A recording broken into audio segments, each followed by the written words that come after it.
Hai guys, kita nak pergi Ipoh. Hello. Okey, 1, 2, 3 pandang. Sudahlah sampai kita.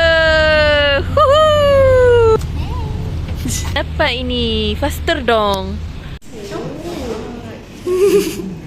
Dah lah yang ini pun. Siapa seksi? Kucing ni seksi. Wow.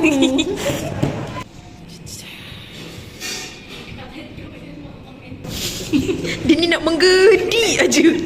Ada orang ketas. Tolong. Oi, terbuka nak tingkap. Banyak lah kau tahu. Tak tahu. Habis bawa apa ni? Ini bawa luar lah.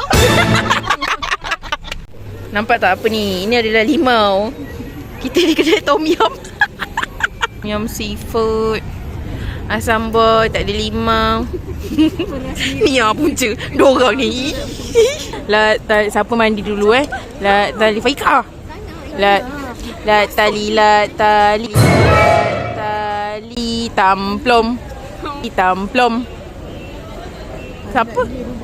Tak. Kita dah sampai check-in hotel. Luas mana? Bocor.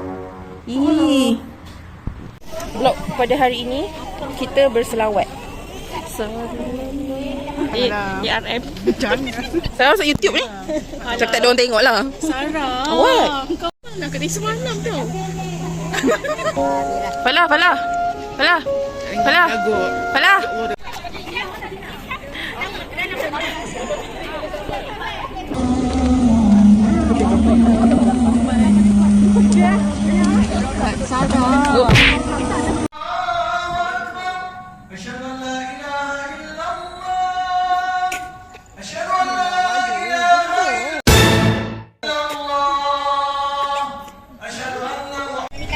Program dah habis. Let's go to Lily di depan.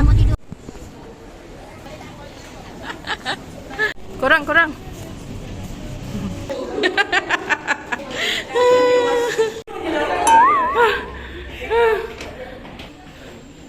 Letak tapak tangan je lah.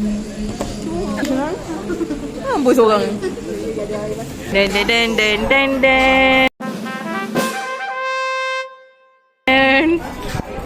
Nak kak? Macam mana ni? Macam mana salah takut? Nak buat apa ni? Tak cantik macam mana? Cantik betul kak. Terima kasih pada Faika.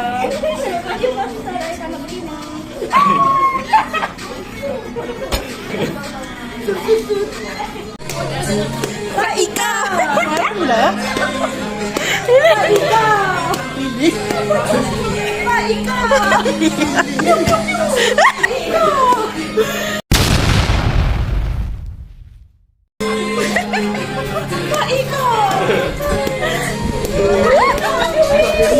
Bertobat tak nak turun guna lift sebab lift tersentak-sentak.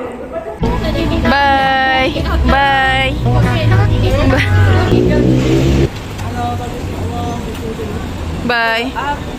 Maafkan kami.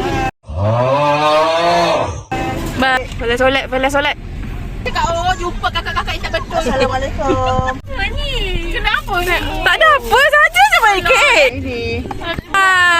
Akan dapat yang blushing. Mana Joseph? Genting aku. Bye Fala. Bye. Roti dah ambil belum? Roti kau. Tak belum mana? Ayah boleh. Keyakinan. Bye. Lepaslah. Malulah dah record. Bye. Tamatlah khusus kita pada hari ini. Bye semua orang. Walaupun tak ada orang tengok, tetaplah bye. Bye.